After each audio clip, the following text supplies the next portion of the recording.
The Strategic Defense Initiative. The Star Wars program routinely falsified research data according to military sources at the time. Quote, "We would lose hundreds of millions of dollars in Congress if we did not perform our tests successfully. We put a beacon with a certain frequency on the target vehicle. On the interceptor we had a receiver. The hit looked beautiful, so Congress did not ask questions." The very idea of Star Wars, an umbrella that would shield America from Soviet nuclear warheads, was itself a massive deception. No knowledgeable scientist thought for a minute such a shield was feasible, yet the Pentagon proceeded with this fraud and faked other tests in 1990 and 1991 after the Soviet threat had disappeared. Edward Teller was charged with falsifying test data on Super Excalibur, a nuclear-powered X-ray laser built by Lawrence Livermore Laboratory. The project was canceled in 1992. All the talk about death rays and charged particle beams was little more than an elaborate smokescreen designed to hide the fact that the U.S. was developing a directed energy weapon that uses a high-power microwave pulse. Livermore Labs has been a central participant in SDI since 1982, when Edward Teller, the lab's founder, suggested SDI to Reagan.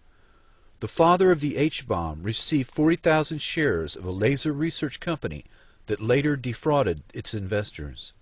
Dr. Teller tried to sell Alaska on Project Plowshare, the use of 6 thermonuclear weapons to excavate a harbor at Cape Thompson, Alaska. In 1987, Teller returned to Alaska to propose the installation of a laser-like weapon system on the north slope of Alaska. The weapon system Teller was trying to sell was classified and not openly discussed, but the presentations indicated this Star Wars weapon was in fact HAARP. In 1995, Congress killed funding for Star Wars, but HAARP continues as the ultimate SDI radio frequency radiation weapon. The Reagan administration intensified the push into electromagnetic weapons development under Project Sleeping Beauty. A scientist working for the Army's Ballistic Defense Command complained to the House Government Operations Committee that as much as half of the entire SDI budget had disappeared into classified projects. Suddenly there was a threat to this world from some other species, from another planet, outside in the universe.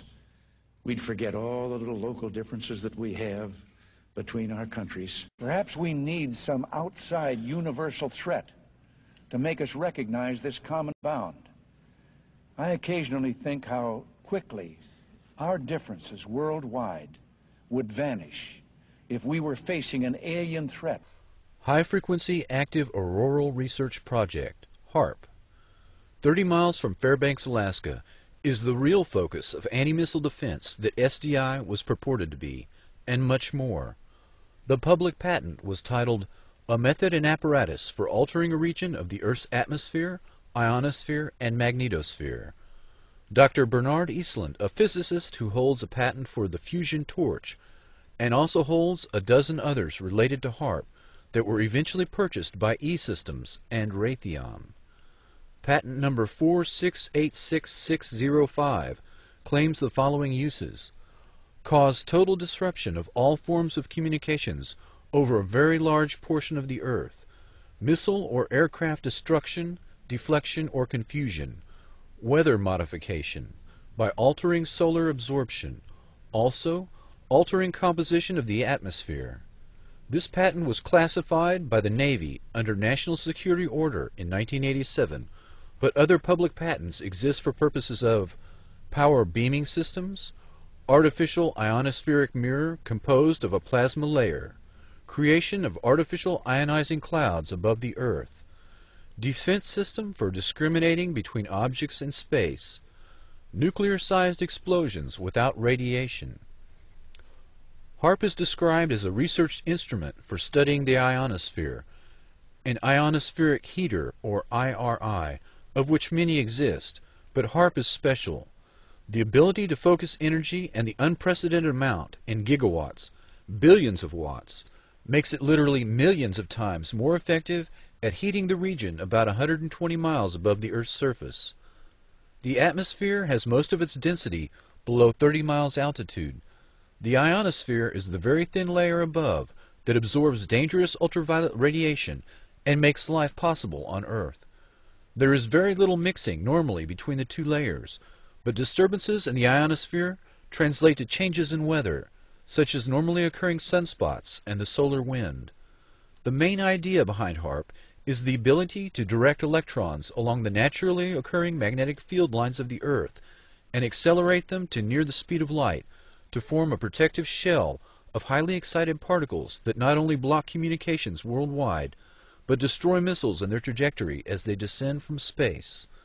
The effects can be localized by punching a hole through the ionosphere to superheat an area 30 kilometers in diameter into a plasma shield. Any missile or aircraft would be destroyed that tried to fly through the plasma, which is the fourth state of matter. A hole in the ionosphere above an enemy country could kill by allowing solar radiation to strike the surface unhindered. Weather modification could also be used as an instrument of warfare by manipulating the electrojet and the jet streams that dictate climate. The publicly stated aim is C3, Command, Communication, and Control. The margin of victory in war is to block or intercept enemy communications and to secure your own. The signals in the ELF extremely low frequency range can be generated by HAARP and heard anywhere in the world, and are used for Earth-penetrating tomography, basically finding enemy submarines and underground bases. Dr. Richard Williams says the high-energy experiments will generate the equivalent of the output of 10 to 100 large power-generating stations, and that, quote, tests of these kinds could cause irreversible damage. According to Dr. Elizabeth Rauscher, quote, the ionosphere is prone to catalytic reactions, so if a small part is changed, a major change in the ionosphere can happen. HAARP documents admit that 1,000-fold greater amounts of energy can be released in the ionosphere than injected. Stanford University experiments beaming radio waves into the magnetosphere detected the signals halfway around the world. Some were amplified 1,000 times. David Yarrow states, quote, Earth's axial spin means that a burst lasting more than a few minutes will slice through the ionosphere like a microwave knife, producing not a hole, but a long tear and incision. HAARP documents describe intentionally trying to get a runaway effect in the ionosphere. Quote, the instabilities commonly studied are approaching their maximum radiofrequency energy dissipative capacity, beyond which the plasma process will run away until the next limiting factor is reached. The first atomic weapons testing was done without knowing if the chain reaction would stop or keep going. Dr. Oppenheimer admitted years later that, quote, the government knew that the scientists didn't know. The decision to pulse several gigawatts of energy into the ionosphere could cross a threshold. Walter Richmond wrote of an account of such an event in a book entitled The Lost Millennium. The event began with a solar tap, a planetary short circuit. Quote, the surge of power became an avalanche. At the pole in the vertical plane of the Earth's magnetic field, where the winds of magnetism would not rise to blow it out, 1 trillion watt-seconds of energy unleashed their fury on the polar cap in the first flash. Even as it discharged, the ionosphere was recharged from the solar furnace. The first flash became a mighty roar that poured an increased and now steady stream of energy through the now stabilized short circuit. Kilocubit after square kilocubit of frozen wasteland boiled. Watt after watt of ever-increasing avalanched energy lit the polar cap with a glare that had never before been seen. Earth's an electrical motor. When the motor began to run wild, it would increase its rotational speed. Eventually the Earth would explode from increased centrifugal stress. The HAARP project manager describes the experiment of Earth-penetrating capability using frequencies of 10 to 20 Hz pulses per second, or maybe 1 Hz, 1 cycle per second type waves. This range of frequencies are the same dominant frequencies within which the human brain normally operates. The military, particularly the Navy and Air Force, have extensive research on the negative effects of extremely low-frequency radiation. These effects have been well documented, but the government easily deflects public concern by playing down the effects and minimizing the risks. This is the same method used for other military systems, including nuclear weapons tests, LSD experiments, and radiation experiments, all carried out on unknowing subjects under the guise of national security.